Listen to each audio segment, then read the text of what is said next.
வெற்றிவேல் முருகனுக்கு அரோஹரா. Today special ribbon pakoda, ஓலை பக்கோடான்னு சொல்லலாம். பொட்டுக்கடலை அதில் தான் நம்ம பண்ணுறது. மிக்சியில் ஃபைன் பவுடராக திரித்து எடுத்துன்னு வந்துடலாம். ஒரு தடவைக்கு 2 தடவை ஜலிக்கணும். அரிசி மாவையும் 2 தடவை சலித்து எடுத்துக்கணும். கொஞ்சம் கூட அதில் எந்த திப்பியும் இருக்கக்கூடாது.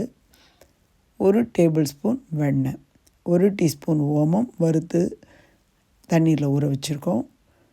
அதை ஃபில்ட்ரு பண்ணி நம்ம தண்ணி எடுத்துக்கணும். இதுதான் அந்த ரிப்பன் பக்கோடா பண்ணுற சில்லு. இதில் இருக்கிற அந்த ஹோல்ஸ் ரெண்டும் நம்ம உலக்கில் ஃபிக்ஸ் பண்ணும்போது ஹரிசாண்டலாக இருக்கிற மாதிரி ஃபிக்ஸ் பண்ணணும். கைப்பிடிக்கு சரியாக இருக்கணும். கைப்பிடிக்கு ஈக்குவலாக அது வர மாதிரி வரணும். அப்போ தான் நமக்கு இந்த ரிப்பன் பக்கோடாவானது பட்டை பட்டையாக அப்படியே வரும். இல்லாட்டி மேலே மேலே விழும். வேர்ட்டிக்கலாக நீங்கள் அந்த கண்ணை ஃபிக்ஸ் பண்ணிட்டீங்கன்னா.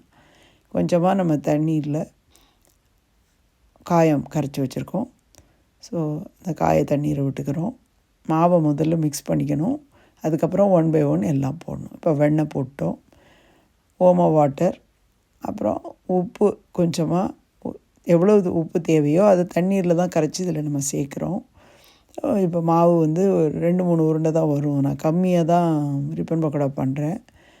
ஏன்னாக்கா நிறைய பட்சணம் பண்ணுறோம் அப்படிங்கிறதுனால செல்லாது இது. ஸோ நம்ம கொஞ்சமாக பண்ணினோன்னா எல்லோரும் ஆசையாக சாப்பிடுவாங்க.